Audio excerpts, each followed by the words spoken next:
Saudara-saudari terkasih, dalam video kali ini saya lebih menyoal provokasi Ustadz Yahya Waloni lewat buku dan rekomendasi dari Kementerian Agama dalam buku-bukunya. Konten video ceramah Yahya Waloni hampir semua berisi pengalaman, kemarahan, dan serangan pribadi pada agama Kristen sebagai agama terdahulu, dan dengan bangga selalu menyebut diri sebagai mantan pendeta yang telah bertobat. Bagi saya video-video itu tidak terlalu penting, karena itu urusan pribadi dan tidak ada institusi negara yang terlibat secara resmi mendukung ceramah-ceramah yang berbau provokatif dan penghinaan.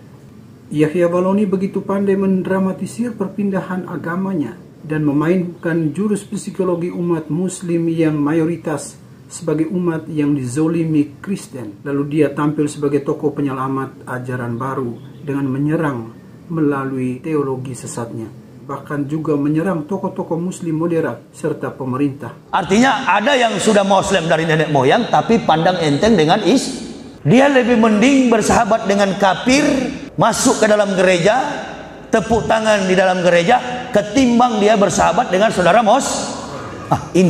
ini bahaya. Ini lagi musim sekarang ini. Itu tersebar hampir di semua video ceramahnya.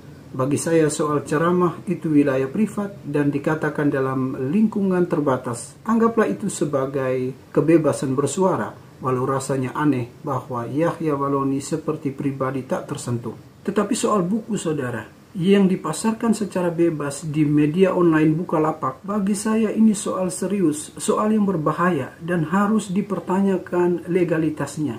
Mengapa? Karena buku-bukunya akan menjadi racun yang mematikan keanekaan dan menjadi benih-benih perpecahan dengan dua alasan. Pertama, apakah benar buku-buku itu atas rekomendasi dari Kementerian Agama? Karena pada beberapa bukunya ada tertulis Dirjen Bimas Islam Departemen Agama Republik Indonesia. Walau ini masih asumsi, karena saya tidak yakin bahwa buku Yahya Waloni diterbitkan dengan rekomendasi dari Dirjen Bimas Islam Kementerian Agama Republik Indonesia. Kita tahu bahwa secara prosedural, sebuah buku yang dikeluarkan dan atau direkomendasikan oleh Kementerian Agama diwajibkan melalui tahapan pengkajian oleh tim verifikasi untuk memastikan kredibilitas dari penulis dan isi buku. Siapakah penulis itu, riwayat hidupnya, serta jenjang akademis jika ada. Misalnya dalam kasus buku Ustadz Yahya Waloni, apa benar dia seorang mantan pendeta? Apa benar dia seorang mantan rektor? Karena ada banyak sekali video klarifikasi yang menunjukkan bahwa semua itu adalah sebuah kebohongan. Saya ini mau klarifikasi tentang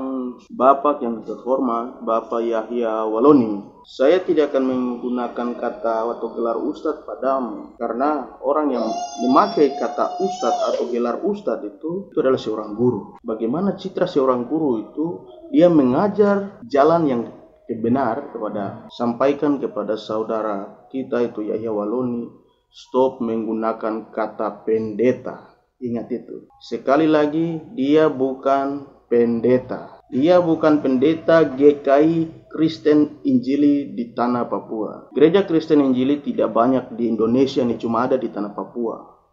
Yang punya alma maternya jelas, dengan punya kantornya jelas, dengan struktur peraturan gereja Kristen Injili di tanah Papua dengan jelas.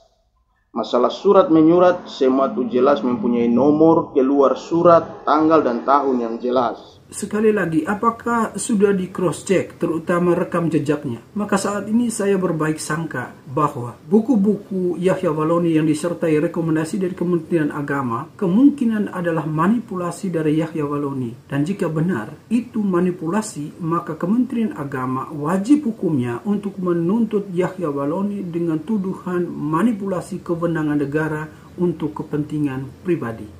Karena bagi saya tidak terlalu sulit untuk melihat latar belakang Yahya Waloni dengan segala sepak terjangnya. Untuk lebih jelasnya saya sertakan beberapa video ceramah dan komentarnya. Di saat kita berkelahi, kafir mulai bermain pemurtadan di mana-mana. Umat kita diambil satu persatu, kemudian dimurtadkan oleh kafir. Sesama Kristen, kitabnya beda. Waktu saya pendeta dulu, saya berdiri di mimbar gereja dan saya pidato, dengarlah firman Tuhan. Firman Tuhan bagaimana? Firman saya dan teman-teman yang bikin ini. Bukan terpengaruh karena orang Islam yang bujuk. Nggak ada. Di Islam ini nggak ada program Indomisasi, Islamisasi, nggak ada. Nggak ada, sorry, maaf.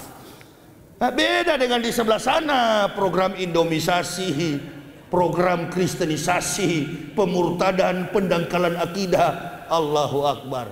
Orang-orang yang masuk Islam itu orang-orang yang hebat, intelektualitas mereka di atas rata-rata. Nggak usah jauh-jauh deh. Saudara saya satu kampung itu, Rocky Gerung. Pemikiran Rocky Gerung itu adalah pemikiran Islam. Sebaliknya dari kita, Allahu Akbar, sorban putih di kepala, otak kafir. Dari video-video ini, saya yakin bahwa tidak mungkin buku-buku dari Yahya Waloni resmi didukung oleh Bimas Islam Kementerian Agama.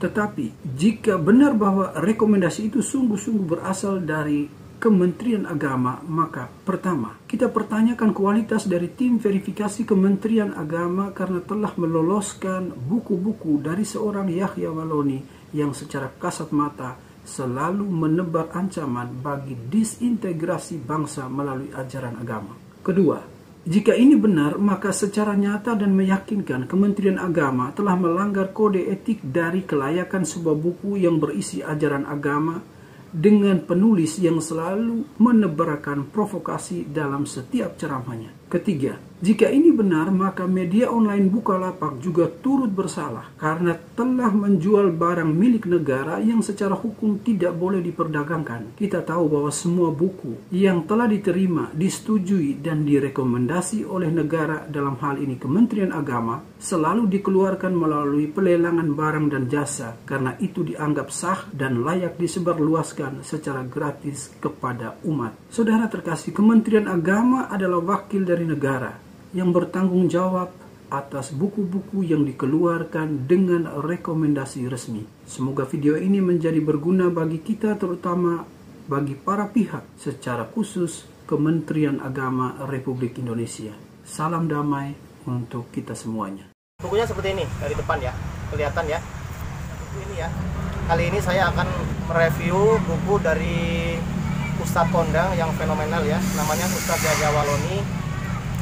Kalau untuk kemarin saya dapatnya itu beli ya, pas acara saya ketemu beliau kemarin pas ceramah itu. Setelah itu saya tanya-tanya, ternyata di situ ada buku yang dijual.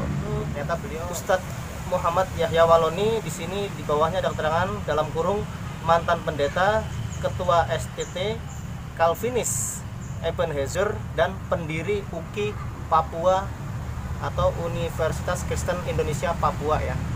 Oke, coba kita bongkar habis ya, kita kita review sampai tuntas. Isi dari buku tersebut sudah diterbitkan 124.000 ya eksemplar. Ini ada sambutan ya, sambutan Dirjen Bimas Islam Departemen Agama RI ya. Buku di hadapan pembaca ini, oh ini sama seperti di cover belakang sini ya. Saya lanjutin lagi, ini I3 ya. Sambutan kita lewatin aja. Coba saya penasaran sama intinya itu apa sih.